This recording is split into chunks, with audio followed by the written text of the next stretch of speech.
Weather can be fascinating and also very mysterious. So here today to answer some weather-related questions for us is meteorologist Dickey. Welcome back to CI Living. Hey, it's good to be back here. We get lots of questions all the time, and you seem to be a top question, person. You're always asking. I do, because I love science. Inquisitive minds. Yes, like, right? I secretly have always had like a desire to eventually do a weather report. So yeah, I'm very fascinated by the meteorology. There's a few folks, I'm sure, at home, or at least behind the keyboard warriors, that think the same thing. But come on, let's try. We'll have you try this sometime, maybe, right?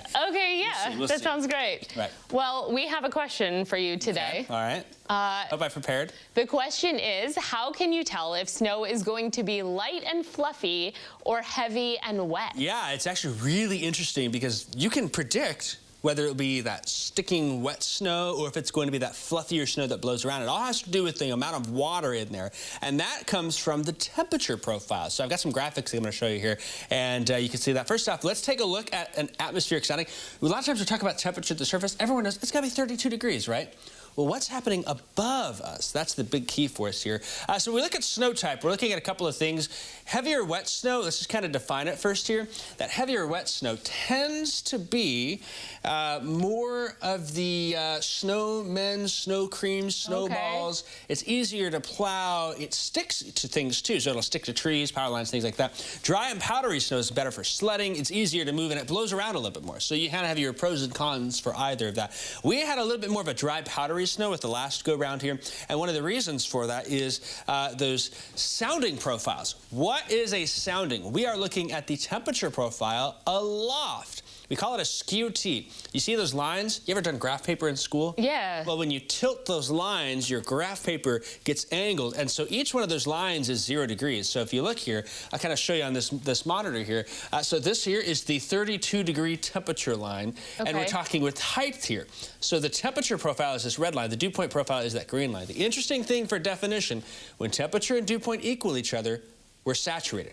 100% relative humidity, that means we're going to have precipitation. When they're spread apart, that's dry air. So humid, saturated air, dry air, what we're looking. And you can see with here, I've got height in that. So let's talk about snow in particular here. What does the atmospheric profile look like for that? Well, this actually is a really good profile for snow. If I saw this on a forecast sounding, I think this would be a pretty standard snow event for Illinois. We wouldn't lean one way or the other. And that's because also up here, between 10 and 20 degrees below zero, look at the height of this here.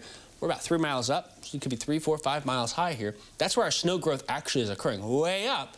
And because the air is humid and below 32 degrees, that snow is going to form and fall and stay snow. Interesting. Yes. When we look at maybe a wetter snow, a heavier snow, it's got more water. Why is that the case? Well, we get that to turn here. Notice how those lines change. We're riding that 32-degree line all the way up, so water is going to stick to the snowflakes. This is a heavier, wetter snow here, and notice we're still creating snow. So as that snow crystal falls through the sky here, all of the water, when that temperature is, a mile and a half high, is sticking to that snowflake, and so you have a heavier, wetter snow. Okay. On the flip side, then, this is a problem. What happened to the temperature there? Can you tell?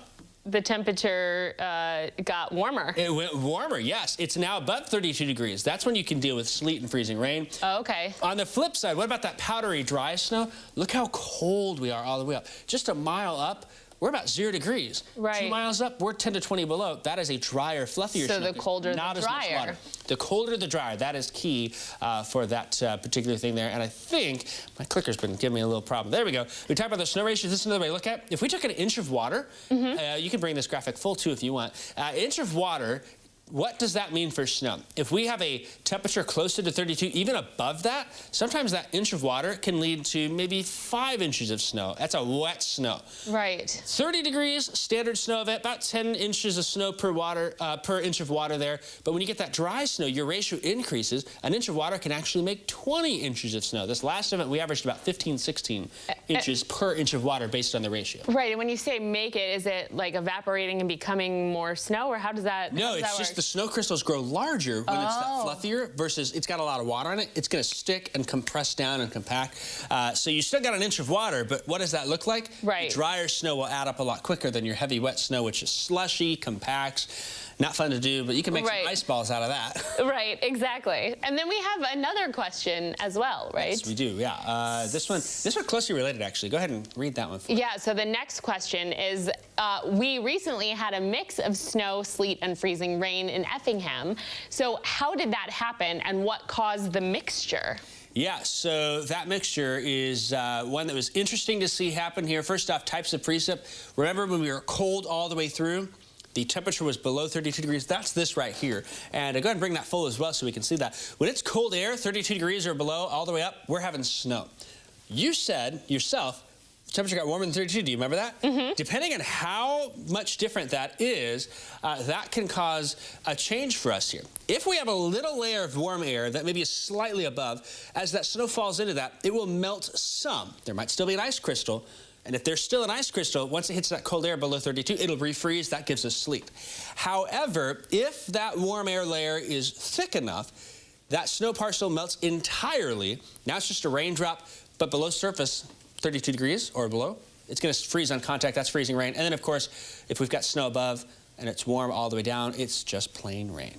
Well, there you go. Right. Thank you so much. Yeah. This is so informative. I always love when we do these because I learn right? so much. Yeah. And imagine this, 1 degree difference can make or break a forecast, so we just do not, we enjoy it, but this is the toughest stuff to forecast when you're talking, Right. Where are you at on this scale here? Right, because that 1 degree makes all the difference. 1 degree in the makes world. all the difference. There you go. Well, if you have a question that's weather related, you can email Jacob at jdickey@wcia.com, and you can also find us both on Facebook and ask your questions there.